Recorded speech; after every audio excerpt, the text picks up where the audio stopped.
19h, 20h. Time Sport avec Bilal Nelman sur Beurre FM. Bonjour à tous et bienvenue sur l'antenne de Beurre FM. Une nouvelle semaine qui commence. Et oui, nous sommes le lundi 29 juin et c'est Time Sport comme chaque soir. Toute l'équipe vous accompagne de 19h à 20h. Chers auditrices et auditeurs, on rappelle que vous pouvez réagir avec toute l'équipe en composant le numéro du standard, le 01 53 48 3000, mais aussi sur la twittosphère avec toute l'équipe de ce soir. Au menu de cette émission, le Barça a-t-il prouvé qu'il était inférieur au Real Madrid de Benzema dans cette dernière ligne droite en Liga? Nous recevrons exceptionnellement ce soir Julien Escudé, ancien international français, et Johan Manager au FC Séville. La Bundesliga avec Lewandowski qui bat son record, Hakimi et Tonali vers l'Inter en Serie A, et on terminera avec Cam Newton chez les Patriots après le départ d'un certain joueur qui est Tom Hardy. C'est parti, Gogo Time Sport. Time Sport. Ce soir avec moi pour m'accompagner, en ce début de semaine, on aura Anas. Comment ça va, Anas? Ça va et toi, Bilal? Ça va très très bien, Anas.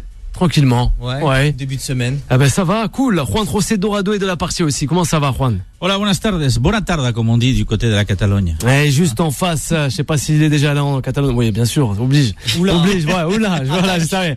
Simon Balachef avec nous ce soir. Comment ça va, Simon? Boa tarde, ça va très bien. J'ai de la famille en Catalogne, figure-toi. Attention, qui nous écoute depuis Argentona peut-être. Je crois on en avait déjà parlé, Simon. Et juste à côté, Abdelhamed nous accompagne. Ça va? Ça va très bien. Tranquillement, Ahmed. Des têtes que j'ai pas vues depuis longtemps. Ça fait fort longtemps. Exactement. Oui, c'est bien sûr, c'est ça. Et on va s'attarder cette fois-ci sur cette fameuse Liga avec Karim Benzema ou le Real Madrid.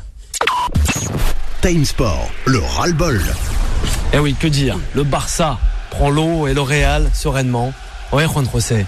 Alors, prends l'eau, on ne sait pas si on peut dire qu'il prenne. J'en abuse. L'eau, peut-être un tout petit peu, forcément, parce que, effectivement, ce qui est clair, c'est que le Real a repris la compétition en meilleure forme que le Barça.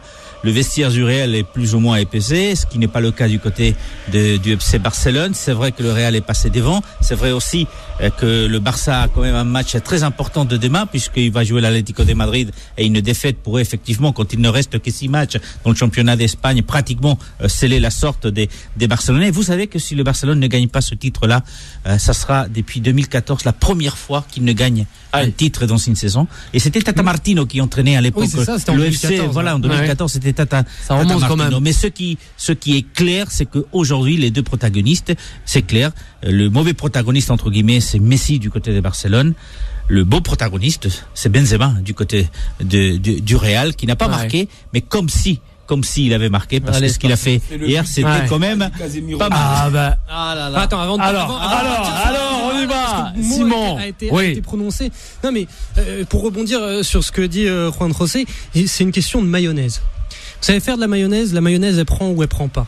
Et ben là, cette année, la mayonnaise du Real, elle a pris. Et là, on arrive en fin de saison et elle commence à être onctueuse, elle sent très bon. Celle du Real, elle a jamais pris. T'as changé de fouet en cours de route, t'as essayé de changer d'entraîneur, t'as changé de fouet pour essayer de voir si ça battait mieux, ça bat pas mieux. Ça reste liquide, ça reste surupeux, c'est pas de la mayonnaise, ça va pas. Le football, c'est ça parfois, c'est une histoire de dynamique, de collectif. Là, celui du Barça, qui a longtemps été au top, est en train de s'étioler. On est peut-être en train de passer un cycle, on est en train de passer sur une autre ère du côté du Barça. Celui du Real, Zidane a repris une équipe qui était tout à construire, il l'a construit et il l'a fort bien construite, et là elle marche à plein. Benzema fait partie de cette équipe, d'un collectif, et c'est lui en effet qui a quand même cette année et l'année dernière le porte un petit peu sur les épaules. Et l'autre chose aussi, c'est cette histoire de calendrier. C'est que le Barça là, il jouait le Celta Vigo, qui certes est dans la lutte pour le maintien, mais qui est sur une dynamique très positive même depuis juste avant le confinement déjà, ils s'étaient repris. Et le Real, eux, ils affrontaient le dernier, l'Espagnol. Et si on continue comme ça, le calendrier est plutôt en faveur du Real, hein. Le Barça, ils ont encore Valence à affronter, l'Atlético de Madrid, Villarreal. Bah oui. Il y a aussi Villarreal. Oui. Mais ouais, il y a du monde. Par rapport au Real et au Barça, je trouve que l'effectif du Barça est peut-être pas assez taillé, alors qu'il y a une chance, on va dire, qu'il y a eu la possibilité de faire 5 changements, 5 remplacements, et ça permet au Real Madrid de concerner tout le monde vers la quête du titre. Et je trouve que ça c'est important. Zidane, il arrive quand même à avoir cette aura sur ses joueurs, donc j'aime vraiment bien ce qu'il fait. Après, au Barça, même quand Messi arrive à donner 2 passes décisives, arrive à marquer au dernier moment, et ben il y a des largesses défensives. Il y a un but sur coup franc mis par Iago Aspas. Là, on ne sait pas si c'est Ter Stegen, on ne sait pas si c'est Griezmann qui se trouve un petit peu. C'est compliqué. Et surtout, on a l'impression que dans ce championnat, lorsque les deux équipes sont au coude à coude, et ben quand il y a des tournants à gérer, ben le Barça le fait mal et le Real a plus les épaules pour passer devant et d'une tête, et ben je pense va gagner le championnat, même s'il reste. Mais est-ce que Anas, le on Real, l'écoute. je vous entends parler, hein. Ouais. Est-ce que le Real va gagner parce que le Real est bon ou parce que le Barça est mauvais? Les deux. Le Real est bon. Pas forcément, parce que si on regarde, je pense que c'est le Barça qui est mauvais. On voit la différence depuis quelques années, depuis que quand on enlève Iniesta, Xavi, tu vois un Sergio Busquets qui est en vrai déclin et que c'est terminé, et que tu vois, oui, mais là tu vois quand même que c'est terminé pour Messi. Tout le monde disait Messi peut le faire solo, peut le faire, mais là on voit que c'est pas possible. Et du coup peut-être que Zidane justement a compris ça, a changé quelques plans, et du coup ça marche. Mais pour moi ce n'est pas le Real qui gagne, mais c'est plutôt le Barça qui est mauvais. Et que du coup, non, le Real est pas mal. Je regardais avant de venir, je me suis dit, on va se prolonger dans les statistiques. Et donc, en fait, quand le match Barça-Real, la première des différences depuis que le championnat a repris, c'est tout simplement que le Real, 5 matchs, 5 victoires, et que 3 victoires du côté du Barça. Parce qu'après, en fait, la différence entre d'un côté Messi et d'un côté Benzema, elle n'existe pratiquement pas, puisque on voit que tous les deux ont marqué depuis la reprise à 3 reprises. Il y a une différence, c'est que Messi est toujours très important dans le jeu de Barcelone. Il est à 5 passes décisives, quand Benzema n'est qu'à une seule. Donc, mais l'équipe est assez équilibrée. La vraie différence aujourd'hui, ça se passe du côté du vestiaire. On l'a dit, vous savez, ces dernières 48 heures, la prise de Messi avec Eder Sarabia, le deuxième entraîneur, ou le préparateur physique. Il y a le départ d'Arthur et l'arrivée de Pierre-Nic, comme vient d'apprendre donc aujourd'hui définitivement. Il y a le cas de Mbélé, il y a le cas Griezmann qui n'arrive pas encore à marquer. Donc le vestiaire du Barça est en ébullition, pendant que celui du Real ne l'est pas. Imaginez-vous, hier, c'était Isco qui était titulaire, lui qui avait été mis de côté, qui jouait pas. Il a encore joué hier avec Eden Hazard. Grand plaisir de Yannis. Parce que les dynamiques sont diamétralement opposées. Et le management, je suis d'accord avec le management de Zidane montre, au moins, il est beaucoup plus efficace que celui de Quique Setién. Pour moi, comme je vous ai dit, je pense surtout que le Barça est vraiment en déclin. Je pense que ça va être les prochaines saisons vont être un peu compliquées s'ils font pas des recrutements, parce que là franchement le Barça c'est au plus mal, et faut peut-être réfléchir à ce que Messi reste ou pas justement au Barça. Faudrait réfléchir. Ça c'est lui qui décide. Non mais ça c'est lui qui décide. Alors Simon, c'est lui qui décide. C'est lui qui décide. C'est sa maison. Alors Abdel, attends, Simon et on revient à toi, t'inquiète pas. Peut-être que c'est lui qui décide, mais lui il voulait pas de Griezmann, et Griezmann quand même est là au Barça. Donc je pense pas que Messi dirige totalement le Barça. Le Barça se relèvera quand tu enlèveras la responsabilité du leadership à Messi. Tu peux pas. C'est pas faisable. En Argentine, parce qu'il l'a jamais eu. En Argentine, dans le vestiaire, ça se fait. Dans le vestiaire, l'Argentine qui fait des finales de Copa América, si je peux terminer, qui en fait 2, c'est Mascherano qui a les commandes. Ceux qui font la Coupe du Monde, c'est Mascherano qui a les commandes. Dans les médias, bien évidemment, c'est Messi. Il n'a jamais été un leader de vestiaire. Il n'a jamais été de vestiaire. Avec ce Barça, on lui demande d'être un leader. Là, il faut arriver à trouver la bonne formule. Mais même en Argentine, il lui demande. C'est juste qu'il y arrive tout simplement pas. C'est pour ça. Pour ça, je dis que quand Messi doit être leader, et en effet, depuis le départ de Mascherano, il doit être leader, ça ne marche plus. Avec Barcelone, depuis que des gens comme tu les as cités, Iniesta et Xavi sont partis, ça ne marche plus parce que ce n'est pas un leader, c'est un leader technique, ce n'est pas un leader humain. En fait, c'est juste parce que c'est une figure du Barça. Donc c'est carrément ça. Mais là aussi, alors il y a trois choses dont il faut tenir compte pour que le climat change du côté de Barcelone. Bon, d'ailleurs, la première chose, c'est que c'est Messi qui décide, c'est sous contrat, c'est lui qui renouvelle ou pas tous les ans, c'est à son bon vouloir. C'est la première des choses, c'est lui qui décide. Mais il y a deux choses quand même assez importantes. La première, c'est que Bertomeu s'en va, et on sait tous que depuis que Bertomeu a licencié Zubizarreta, la direction sportive du Barça est en déclin. Ils n'arrivent pas à construire un projet.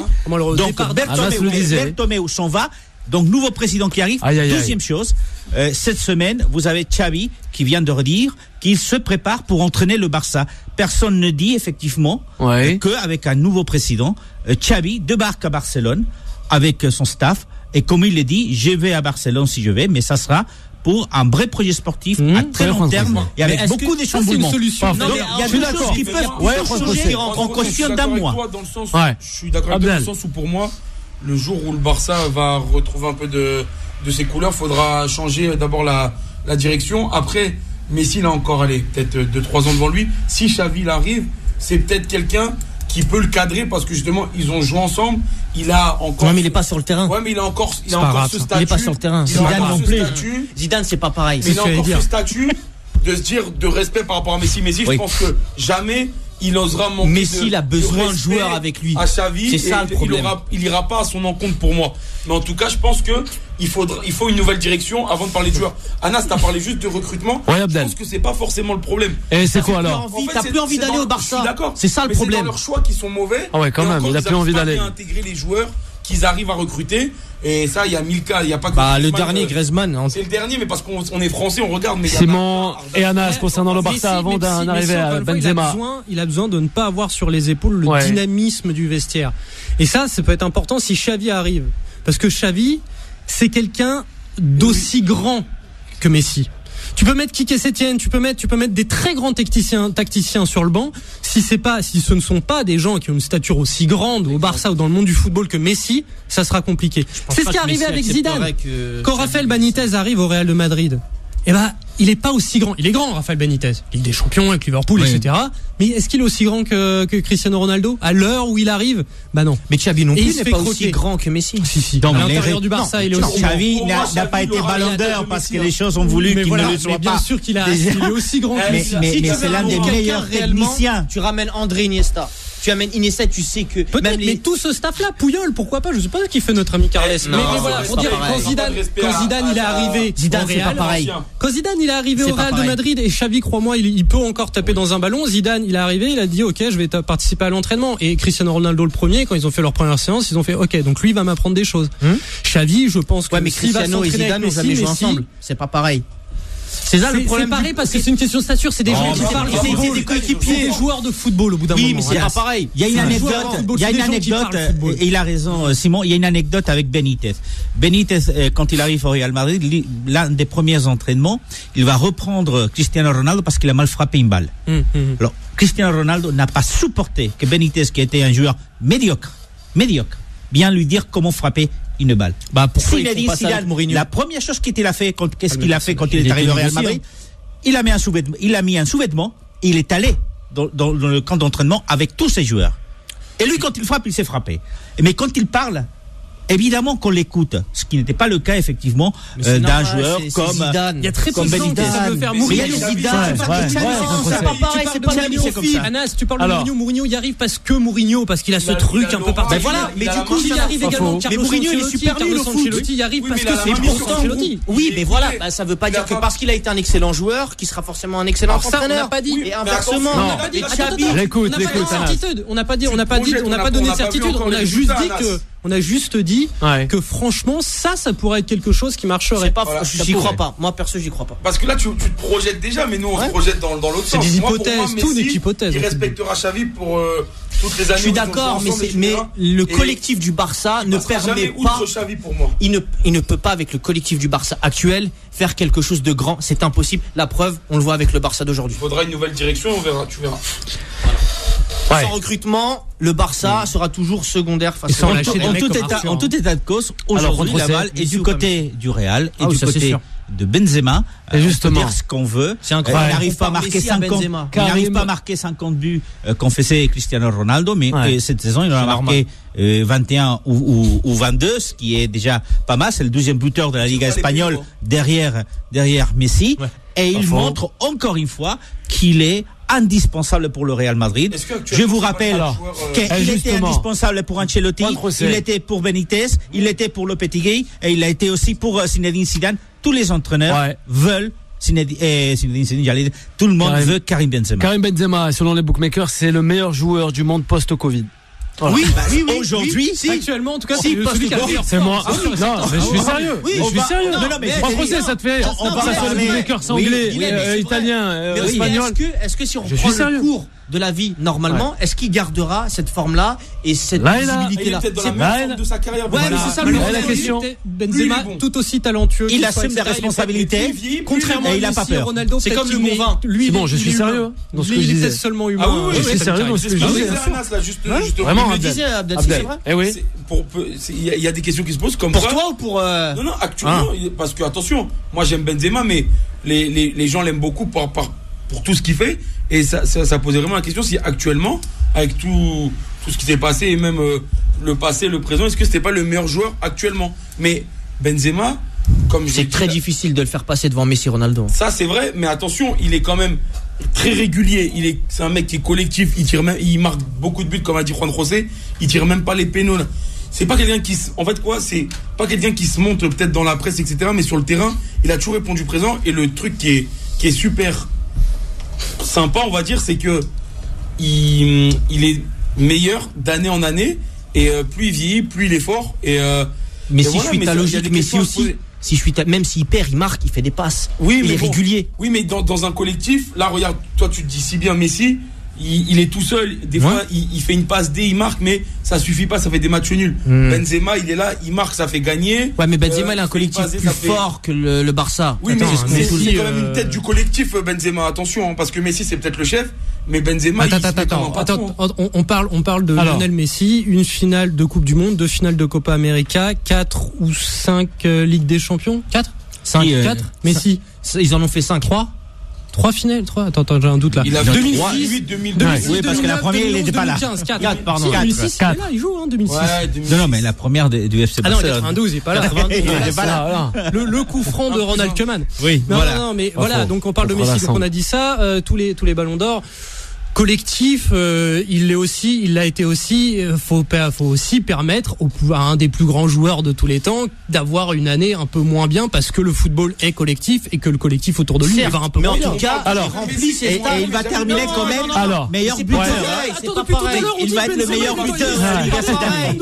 Anna, c'est Juan José. Même quand il est nul, mais Messi c'est simple. Même quand il est nul, il est fort. Bah c'est ça. Voilà. C'est tout. Mais c'est ça le problème de Messi. C'est même quand il est nul, mais même quand il est nul, il est fort. Qu'on le veuille ou non. Juan José, peut-être. Non, je dis que même si avec une mauvaise saison, il va terminer le meilleur buteur de la Liga. Bien sûr, c'est ça. De la Liga espagnole, c'est le meilleur buteur. Comment on est toujours obligé de dire. Mais c'est l'un des meilleurs passeurs. On termine avec toi, Abdel. L'un des meilleurs passeurs en plus. On parle de Benzema parce qu'on dit qu'actuellement il pourrait être meilleur joueur du monde devant Messi, Ronaldo. Et mais Messi, Ronaldo, ils ont peut-être cette baisse de forme, etc. Mais Benzema, parce que Messi et Ronaldo, ils ont prouvé. Oui, mais Benzema, il te prouve pendant le post-Covid. Non, c'est tout. Attends, c'est la vérité. Ça fait 11 ans. Non, mais regarde, Ronaldo et Messi, ça fait 10 ans. Tout le monde qui se battent pour le Ballon d'Or. Mais d'accord, mais parce que ça, c'est deux extraterrestres. Mais Benzema, c'est ce que je te dis. Ils peuvent pas être devant eux. Il peut se permettre de jouer dans la même cour, dans le sens où si on est dur avec Benzema, on sent au Real la concurrence. Il a mis tout le monde sur le banc. Il a eu des entraîneurs très compliqués et il a su. Merci Abdel. Qu'une saison où il a été à 20 buts, sinon. Tu sais même si. Merci Anna, c'est Abdel, Simon et Juan José. Vous restez avec nous, chers auditrices et auditeurs. On revient de suite avec notre invité de ce soir. Time Sport revient dans un instant. Beurre FM, 19h-20h. Time Sport avec Bilal Nenman. Et de retour sur l'antenne de Beurre FM, 19h, 20h, toujours dans la joie et la bonne humeur avec Juan José, aussi Abdel, Simon et Anas pour m'accompagner. Un petit clin d'œil aussi à Farid Roas, notre community manager, et aussi à une personne qui nous écoute ce soir, un fin connaisseur de football, Zachary. Voilà, ça au moins c'est fait. Le 01 53 48 3000 pour réagir avec toute l'équipe. Et on va s'attarder sur l'invité de ce soir. Time Sport. Ancien international français, Julien Escudé. Bonsoir, comment allez-vous ? Bonsoir à tous, très bien, merci. Un grand plaisir de vous avoir avec nous, Julien, sur l'antenne de Beurre FM. Aujourd'hui, vous occupez le poste de Johan Manager, à savoir responsable, si je peux me permettre, des joueurs prêtés. Une fonction que le célèbre directeur sportif, Monchi, a créé au sein du club qui est le FC Séville. Est-ce que vous pouvez nous en dire un peu plus ? Parce que nombre d'observateurs connaissent le poste réellement, mais des amoureux du football, non. Alors si vous pouvez nous en dire un peu plus pour tous les auditeurs, ça serait assez sympa pour commencer cette magnifique interview. C'est vrai que c'est un poste qui est relativement récent du fait un peu de l'évolution du football moderne, à savoir que les effectifs ont de plus en plus de joueurs et donc prêtent de plus en plus. Donc il a fallu savoir que maintenant ces joueurs sont envoyés dans différents clubs. Il reste toujours sous contrat du club à lequel il appartient, mais il joue dans un autre club. Et à partir de là, il est un peu délaissé. On pense souvent à un joueur prêté, on compte plus trop sur lui. Et c'est tout l'inverse. C'est-à-dire que c'est encore un joueur qui peut compter pour notre club, à savoir après une saison de prêt, il peut peut-être revenir parce qu'il a encore des années de contrat avec nous. Et également, il va falloir trouver le club qui va lui permettre de s'exprimer, de pouvoir jouer, de gagner du temps de jeu pour que le cas échéant, lorsqu'il revient, il n'est pas trop perdu au niveau footballistique. Donc mon rôle exactement, c'est d'être en contact direct avec les joueurs, voir leurs matchs, suivre toutes leurs performances, savoir être en contact sur leur jeu, savoir également qu'est-ce qu'on peut leur apporter en termes de technique, tactique, physique, lui donner des conseils, lui dire qu'il compte encore aussi pour nous, parce que même s'il est loin, ou même s'il joue en France, en Espagne ou en Italie, il reste encore important pour nous et on a toujours un œil sur lui pour savoir son évolution. Un poste avec pas mal de difficultés, je pense, Julien, quand même, et avec beaucoup de responsabilités. Exactement. Tout de même, vraiment. Qui ont coûté beaucoup d'argent au club, qui sont très bien payés, qui ne jouent pas dans l'équipe première, à savoir Séville, donc il faut garder un œil attentif sur eux parce que on peut pas les laisser de côté parce que ça reste encore une valeur footballistique, comme j'ai dit, et financière du club, et il faut toujours les protéger et essayer de leur apporter quelque chose de positif. Une réaction, allez, avec notre consultant Juan José Dorado. Hola, buenas tardes, Julien. Gracias. Une question, surtout sur une actualité très particulière du FC Séville, c'est que le FC Séville a publié une vidéo en hommage ou en appui à la Ligue 1, où effectivement un certain nombre des joueurs qui sont passés par Séville qui ont été avant en Ligue 1 passent un message et disent: j'ai été formé en Ligue 1.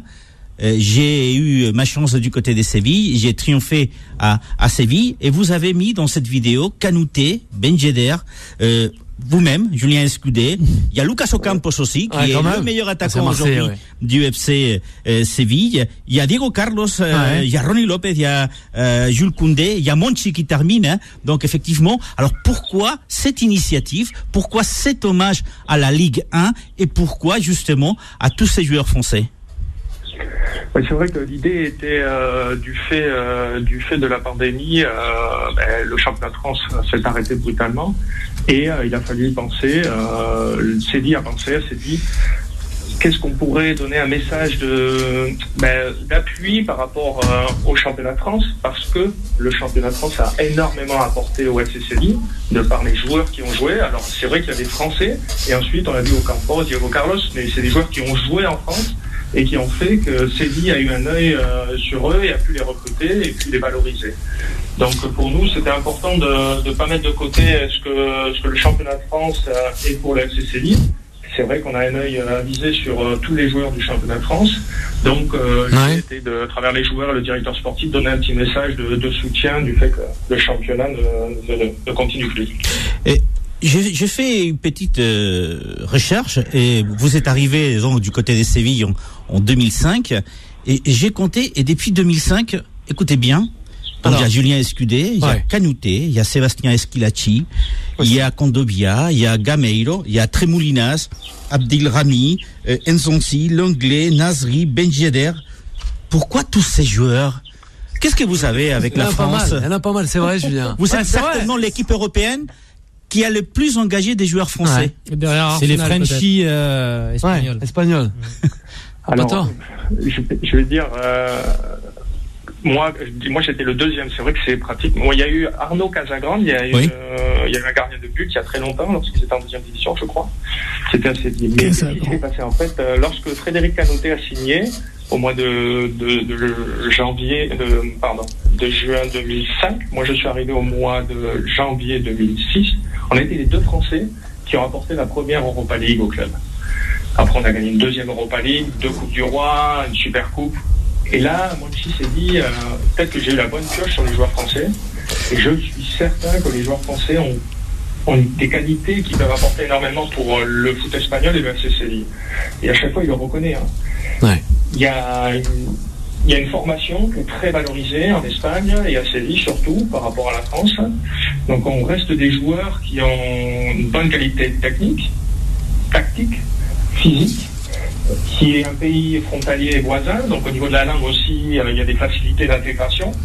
Donc il suffit de bien regarder sur des joueurs qui peuvent apporter quelque chose au club, et c'est ce que fait Monchi, et ça a toujours pratiquement très bien réussi au club. Bonsoir Julien. Alors Simon, une question. On aura aussi Abdel. Vas-y Simon. Alors bonsoir. Du coup, vous parlez de cette relation entre la France et l'Espagne du point de vue tactique, technique, etc. Du coup, il y a un rapprochement à faire au niveau des prêts pour le FC Séville, quelque chose qu'on voudrait retrouver chez soit les joueurs français, soit les joueurs qu'on enverrait en France pour les entretenir, qui continuent à correspondre au profil sévillan. C'est une piste. C'est sûr que le choix du club de prêt est primordial, parce que, comme je le dis très souvent, le joueur a besoin de jouer. Alors, le fait qu'il joue pas dans l'équipe première de Séville, il faut dire où on peut lui donner ce temps de jeu. Et il faut lui trouver le bon entraîneur, le bonne équipe, la bonne tactique, le bon championnat.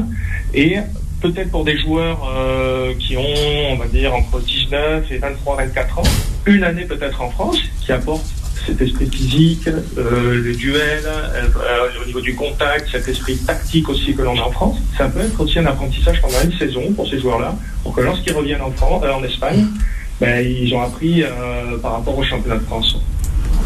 Abdel, on t'écoute. Julien, bonsoir. Avec Julien, excusez ce soir avec nous. Vous avez un rôle, comme l'on dit autour de la table, d'aller voir les joueurs qui sont prêtés. Du fait de ce fait-là, vous allez voir quand même beaucoup de matchs. Pourquoi ne pas se mettre dans un rôle tout simplement de recruteur et de voir les joueurs ou les bonnes pépites à suivre et les ramener du côté de Séville? Je travaille aussi pour ça. C'est un deuxième, on va dire, c'est un poste dans le poste. C'est vrai que, comme l'a dit Monchi, il m'a dit, Julien, tu vas avoir notre joueur, mais tu vas avoir un match. Et dans un match, il y a 11 joueurs contre 11 joueurs, et il y a peut-être des joueurs qui peuvent être intéressants. Quand je fais mon rapport de match sur notre joueur prêté, je fais aussi un rapport de le match dans sa globalité. Donc j'ai un œil avisé de par ma carrière de footballeur qui est important et qui peut compter pour Monchi, et en plus ça me permet de voir beaucoup de matchs en Italie, en Espagne. Je suis en train de repenser à un truc. On parle de votre arrivée en 2005 du côté de Séville. Il y a Giuli qui arrive cette année-là et à Barcelone. Et je suis en train de penser, à part vous, avant vous, en Espagne, c'est pas vraiment une terre française. Les vrais succès de joueurs français en Espagne, il y a qui? Il y a Copa dans les années 50-60. Il y a Carambeu. Il y a Franck Passy qui a joué. Il y avait Peter Luxin aussi. Sur quelques saisons avec le Celta Vigo aussi, Julien. Le succès dans grand club, c'est Peter Luxin qui a été recruté pour le Real de Madrid. Julien Escudé à Séville, il y a eu quelque chose sur le succès des Français. Abdel, rapidement, avant de rejoindre Juan José, est terminé. À ce que vous faites, c'est Séville. Vous cantonnez juste à l'Espagne ou vous êtes amené à vous balader un peu partout à l'étranger? En fait, du fait que je suis mes joueurs qui sont en prêt. Par exemple, cette année, j'avais Joris Gnagnon, qui est au Stade Rennais, Sergio Rico au Paris Saint-Germain. On a eu en tout début Ibrahim Amadou, qui était à Norwich en Angleterre. Puis, là aussi, on a Simon Skaer, qui est au Milan AC. Donc moi, je voyage. Je vais voir mes joueurs. Alors, qu'est-ce qui se passe? Je vais voir le match, mais en même temps aussi, je vais voir le joueur hors contexte match. C'est important aussi de ce côté un petit peu hors contexte. Alors, je vais le voir pendant la semaine, à son entraînement, à son centre d'entraînement, où on va déjeuner ensemble. Il faut trouver du lien, du contact, pas seulement mode compétition. C'est important aussi qu'il y ait un autre rapport aussi vis-à-vis de moi et du joueur. Donc pendant ma semaine, je me promène un peu à droite à gauche, aller voir mes joueurs en fonction des villes où ils sont et des centres d'entraînement. Julien Escudé, justement, avant de terminer avec Juan José, comment faire pour obtenir ce job-là à travers des... Il y a qu'en Espagne, il y a qu'au FC Séville que l'on fait ça? Voilà, pour les amoureux du football qui nous écoutent, ou peut-être faire le même job que vous, quoi. Pourquoi pas dans les années à venir pour nos jeunes. Non mais c'est vrai, parce que ça va être, c'est assez intéressant et je suis sérieux. Si vous pouvez nous en dire un peu plus, est-ce que il y a une formation à faire ou? Non, après ça va dépendre. Je pense que ça va se professionnaliser et ça va se développer énormément. Moi, quand Monchi m'a proposé le poste, je ne connaissais absolument pas le poste. Il m'a dit, Monchi, voilà, j'ai eu ça à la Rome pendant 2 ans. J'avais quelqu'un qui travaille très très bien avec nos joueurs. Je veux créer ça en Espagne et assez vite. Parce que après ça dépend du club, parce qu'il y a les clubs qui ont des moyens d'avoir des joueurs prêtés. Après il y a les joueurs prêtés, c'est des joueurs du centre de formation, c'est des joueurs sur qui on compte plus. Donc il faut quand même et pour Monchi c'est important que ce soit un ancien joueur. Parce que le contact et puis l'expérience et le lien, moi je sais ce qu'ils disent ces joueurs-là, je le ressenti parce que j'ai vécu, j'étais professionnel, donc je parle différentes langues, j'ai voyagé, j'ai joué aux Pays-Bas, en Turquie, donc là aussi n'importe quel joueur, je peux parler, communiquer avec lui et on a du lien direct. Donc formation, diplôme non, mais après ça va se développer parce que les joueurs, c'est des joueurs importants pour les clubs et ils peuvent plus se permettre de dire allez je le prête, je le laisse pendant 1 an. Je le perds de vue et après je le récupère et on va voir qu'est-ce qu'il en est, il a fait combien de matchs comme ça. Non, c'est terminé ça. Maintenant il faut prendre soin de tous les joueurs, les premières comme les joueurs prêtés. On termine avec toi. Ce qui est intéressant dans la réflexion que vous avez eue, c'est que donc il y a Monchi qui est retourné du côté effectivement de Barcelone, de Séville après son expérience italienne. Donc il y a Julien Escudé qui a intégré les staffs. Il y a aussi Navarro qui a aussi intégré les staffs. Donc c'est un vrai projet. Mais moi j'aimerais m'intéresser au quotidien d'aujourd'hui. Aujourd'hui, le FC Séville est 4e et qualifié pour la Champions League. Le FC Séville peut accrocher dans les 6 matchs qui nous restent la 3e place. Quelle est justement la effervescence? Est-ce que vous êtes en effervescence du côté de Séville? Quels sont vos pronostics justement pour ces 6 derniers matchs où effectivement vous pouvez réussir quand même à une 3e place assez méritée après tout ce que vous avez fait?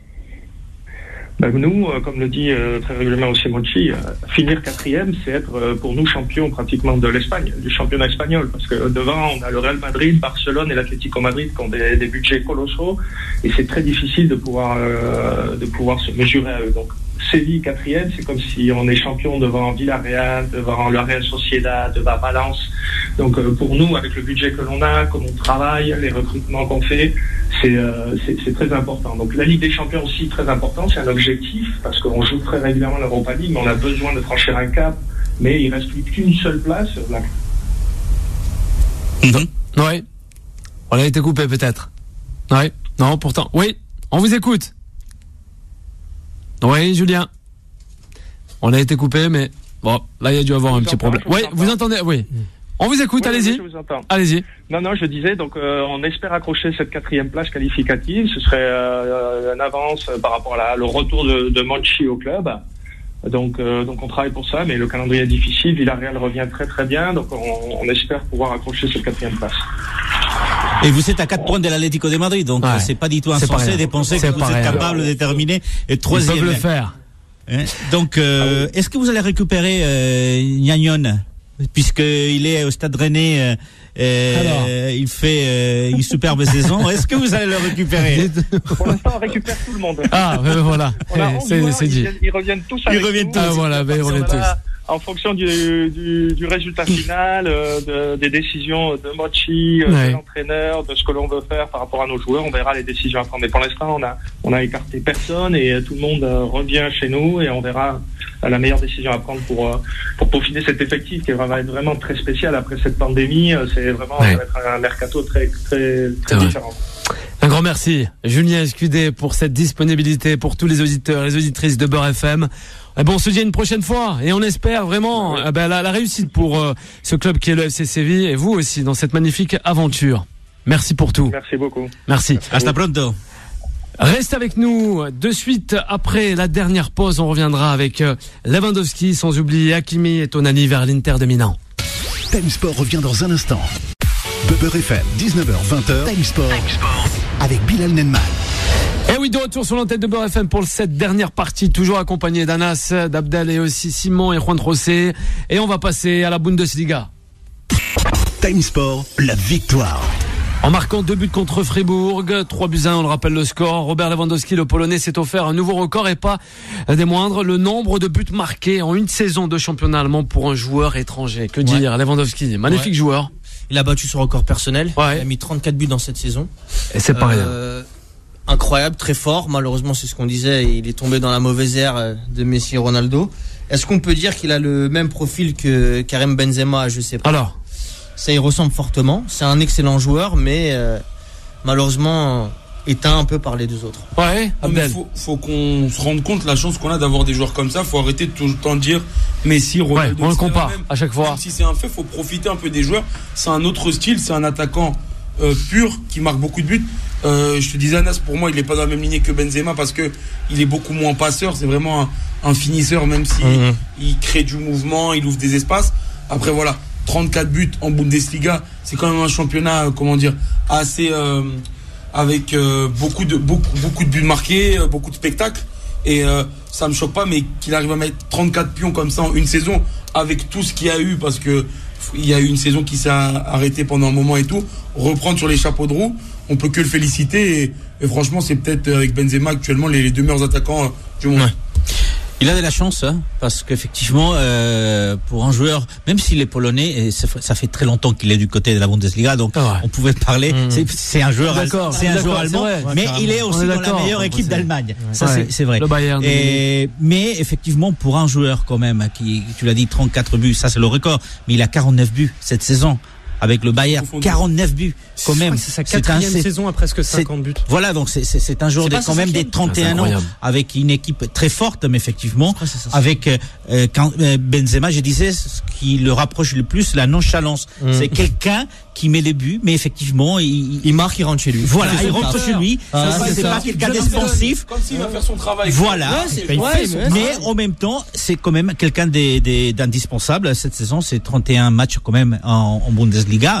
Donc c'est un joueur à 34 buts. C'est le troisième meilleur buteur de l'histoire de la Bundesliga. L'année prochaine, s'il remet le couvert, il y a fort à parier qu'il remette le couvert. Oui, à 31 ans, il peut encore y aller. 31 ans, c'est jeune en fait. Oui, il y a fort à parier qu'il remette le couvert. Et a priori, il dépassera Klaus Fischer qui est second. Il passera second. Devant lui, c'est Gerd Müller. C'est pas rien. C'est Maradona. Enfin, le mec là, c'est peut-être ce qu'on disait. Il va plafonner. C'est ces joueurs qui seront immenses, qui seront les joueurs d'une génération, d'une décennie et qui, voilà. Est-ce qu'on se rappellera de lui? Peut-être que c'est les initiés qui se rappelleront un petit peu plus de lui parce que, en effet, ce sera la génération de Messi. Et, voilà. Par exemple, dans les années 60, si on dit Eusebio à n'importe qui, il y a peu de gens qui vont le connaître. T'as marqué, les gens qui connaissent le football, ils connaîtront Eusebio. Si tu dis Best, c'est pareil. Au final, les gens qui connaissent le football connaissent Best. Tu dis qui est Pelé, tout le monde connaît Pelé.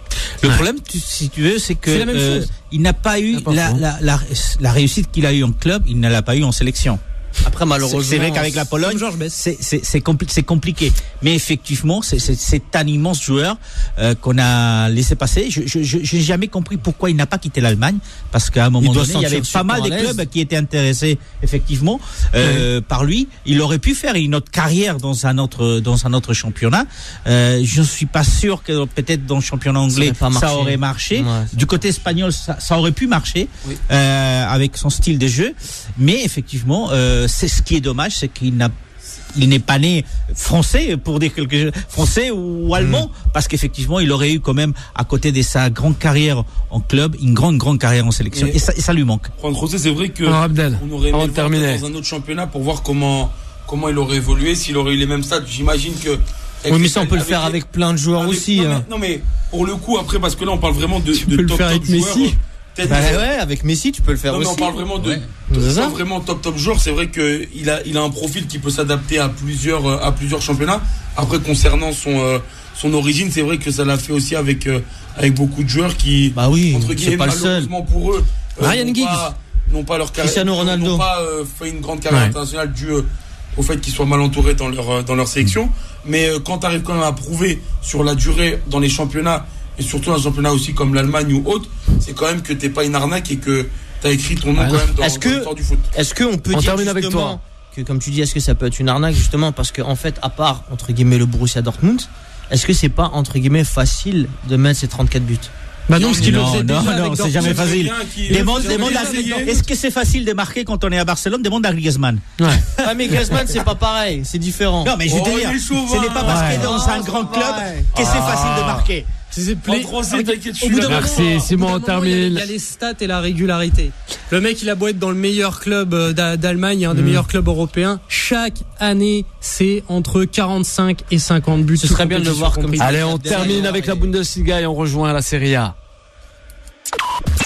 Time Sport, le mode pressing.